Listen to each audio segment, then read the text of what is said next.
अस्सलाम वालेकुम दोस्तों, मेरा नाम है वकास अमानत और आप देख रहे हैं एक्सप्लोर विद वकास। दोस्तों, अल्लाह पाक सूरह नूर की आयत 43 में फरमाते हैं कि क्या तुमने नहीं देखा कि अल्लाह ही बादलों को चलाता है और इनको आपस में मिला देता है, फिर इनको तय बाय तय कर देता है।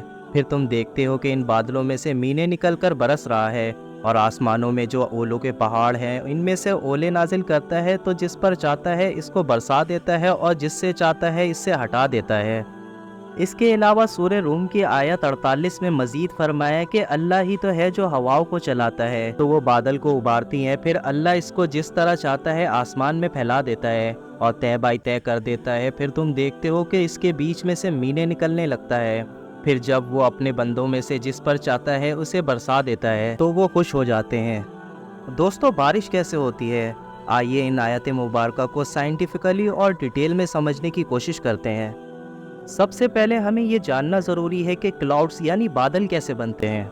आपको याद होगा हमने स्कूल में पढ़ा था 3 स्टेट ऑफ मैटर्स के बारे में, सॉलिड, लिक्विड और गैस।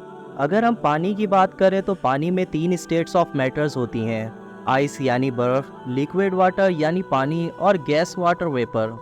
अब अगर किसी चीज़ का एक स्टेट से दूसरी स्टेट पर कन्वर्जन होता है तो इस प्रोसेस को नाम दिया जाता है।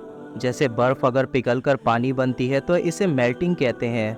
पानी दोबारा से बर्फ़ बनता है तो इसे फ्रीजिंग कहते हैं। पानी जब वाटर वेपर बनता है तो उसे एवापोरेशन या वेपराइजेशन कहते हैं। और वाटर वेपर जब दोबारा से वाटर बनता है तो इसे कंडेंसेशन कहा जाता है। बड़ी ही बेसिक सी चीज़ है ये।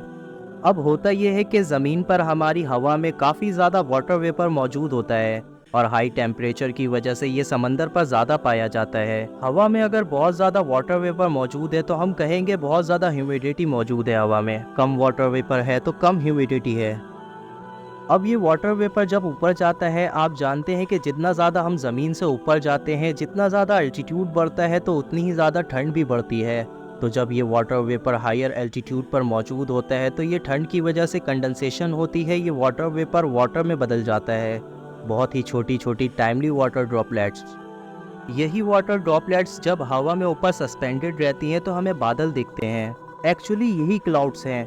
ये छोटी सी वाटर ड्रॉपलेट्स जो क्लाउड्स को बनाती हैं, ये बहुत छोटी होती हैं, इतनी छोटी कि 1 मिलीमीटर का भी 100 इनका डायामीटर होता है। और एक बादल में ऐसी मिलियंस ऑफ वाटर ड्रॉपलेट्स होती हैं। अगर कोई बादल और भी ज़्यादा हायर एल्टीट्यूड पर मौजूद है तो हवा और भी ज़्यादा ठंडी हो जाती है। इसका मतलब सिर्फ कंडेंसेशन ही नहीं बल्कि फ्रीजिंग भी हो जाती है। ये वाटर ड्रॉपलेट्स बर्फ़ के छोटे छोटे क्रिस्टल्स में बदल जाती हैं और आइस क्रिस्टल्स से क्लाउड बनते हैं। तो इस सेंस से देखा जाए तो 2 तरह के बादल होते हैं, एक वो जो वाटर ड्रॉपलेट्स से बनते हैं और दूसरा वो जो आइस क्रिस्टल्स से बनते हैं। इन दोनों में आसानी से फ़र्क बताया जा सकता है। जो आइस क्रिस्टल्स के क्लाउड होते हैं वो ज़्यादा ऊपर मौजूद होते हैं, दिखने में इनकी कोई बाउंड्री लाइन नहीं होती और वो ज़्यादा पतले होते हैं। और जो मोटे मोटे बादल जो ज़मीन से ज़्यादा पास हमें दिखते हैं वो वाटर ड्रॉपलेट्स के बने हुए बादल होते हैं। अगर ये समझ लिया तो दूसरा सवाल ये है कि इन बादलों से बारिश कैसे होती है।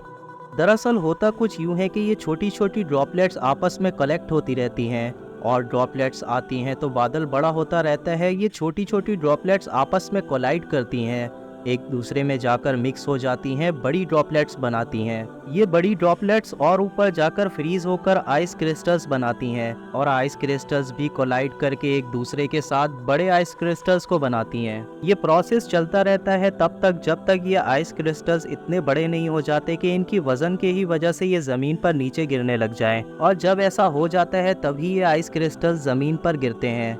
नीचे गिरते वक्त अगर हवा का टेम्परेचर ठंडा है तो ये बर्फ की तरह नीचे गिरेंगी और स्नोफॉल होगी। अगर हवा गर्म है नीचे ज़मीन पर तो ये पिघल जाएंगी और बारिश की तरह नीचे गिरेंगी। कुछ इस तरह से दोस्तों होती है बारिश। दोस्तों, दुनिया में ज़िंदगी की अगर कोई लाइन है तो वो बारिश ही है। इस दुनिया के तमाम इंसान, तमाम जानवरों, तमाम परिंदों और तमाम दरख्तों को, इन सब को ही रोज़ाना की बुनियाद पे पानी चाहिए होता है। और ये अल्लाह की शान है कि अल्लाह सबको पानी रोज़ाना पहुंचा रहे हैं। दुनिया में पानी का एक ही सोर्स है और वो है बारिश, क्योंकि बाकी सोर्स मसलन कुएं, दरिया, आबशार ये सब भी बारिश की वजह से ही बनते हैं। अगर बारिश ना हो तो कुएं, दरिया, आबशार ये सब सूख जाएंगे। ज़मीन पर मौजूद 67% पानी समंदर का है जो हमारी इस्तेमाल का नहीं होता। ये अल्लाह ताला की बहुत बड़ी नेमत है जो अल्लाह पाक हम तक पहुंचा रहे हैं। बेशक अल्लाह पाक बहुत ही मेहरबान है। हमेशा अल्लाह का शुक्र अदा करें क्योंकि फ़बीअय्यि आलाइ रब्बिकुमा तुकज़्ज़िबान, तो तुम अपने परवरदिगार की कौन कौन सी नेमत को झुटलाओगे। अल्लाह ताला हमें समझने की और नेक अमल करने की तौफीक अता फरमाए। मैं उम्मीद करता हूँ दोस्तों आज की इस वीडियो से आपको बहुत कुछ नया जानने को मिला होगा। अगर वीडियो आपको अच्छा लगा तो वीडियो को ज़रूर लाइक करें और चैनल को ज़रूर सब्सक्राइब कर दें। मिलता हूँ ऐसी किसी नई इंटरेस्टिंग वीडियो के साथ। तब तक अपना बहुत सारा ख्याल रखिएगा। Thanks for watching this video. अल्लाह हाफिज़।